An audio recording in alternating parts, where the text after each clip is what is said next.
day night.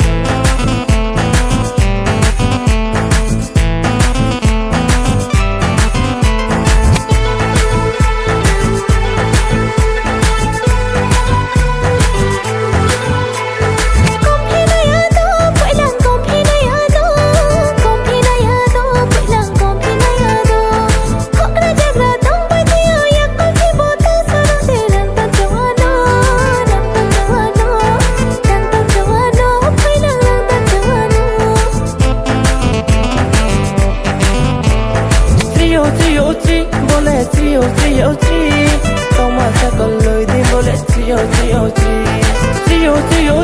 bole trio Toma saco lo y dimole trio Osi tisini si clasa do mana Haksal tumpo nai mato klon ta duina mana Haksal tumpo nai mato korbo nai mana Atro ki enule tal karundi Kambong korang pekso ma bayrai sana gradi Atro ki enule tal karundi Kambong korang pekso ma bayrai sana gradi Ono ko arai sana gradi Kanga to ye mano na ye mato Hakta tong ye po nong no na hui mato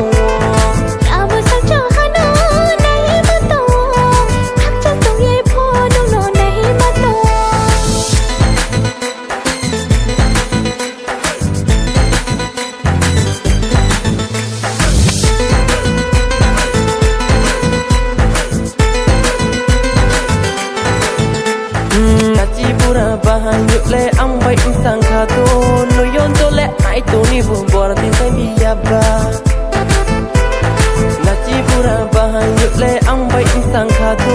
no yon to le ai to ni bu bor ti sai bi yaba